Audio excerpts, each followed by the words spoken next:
పెళ్లి రోజే వరుడు పరారయ్యాడు. మూడు ముళ్ళు వేయాల్సిన రోజే పత్తా లేకుండా పోయాడు. దీంతో బాధితురాలు సికింద్రాబాద్ తుకారం గేట్ పోలీసులను ఆశ్రయించింది. తుకారం గేట్ ప్రాంతానికి చెందిన మెకానిక్ సఫీక్కు మౌలాలీకి చెందిన యువతితో వివాహం నిర్ణయించారు పెద్దలు. దీంతో ఇరు కుటుంబాలు పెళ్లి పనుల్లో మునిగిపోయారు.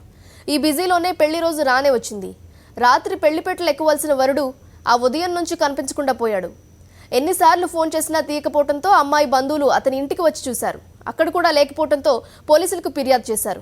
కేసు నమోదు చేసిన పోలీసులు కాల్ డేటా ఆధారంగా రంగంలోకి దిగారు. సఫీక్ కోసం గాలింపు మొదలుపెట్టారు. ఘటనకు సంబంధించి మరింత సమాచారం మా కరెస్పాండెంట్ వాసు అందిస్తారు. వాసు, చెప్పండి, అసలు పెళ్లి ఏ రోజు జరగవలసింది? ఆ వరుడుకు ఆచూకు సంబంధించి పోలీసులు ఏమైనా డీటెయిల్స్ తెలిసాయా? నీలిమ, నిన్న రాత్రి వివాహం జరగాల్సి ఉండగా నిన్న ఉదయం నుంచి పెళ్లి కొడుకు కనిపించకుండా పారిపోయినటువంటి ఘటన హైదరాబాద్ మౌలాలీలో చోటు చేసుకుంది. సికింద్రాబాద్ తుకారం గేట్ కి సంబంధించిన ఒక యువతిని మౌలాలీకి సంబంధించిన ఒక యువతిని వివాహం చేసుకుంటానంటూ పైసా కట్నం లేకుండా పేద కుటుంబం కావడంతో ఒక mechanic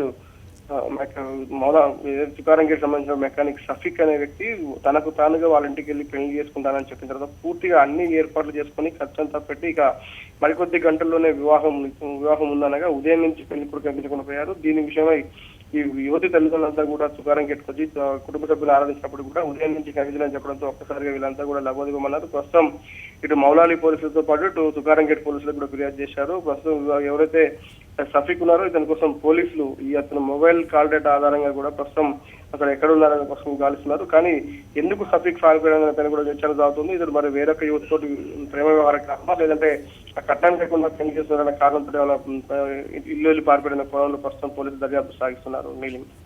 okay, right, thank you Vasu.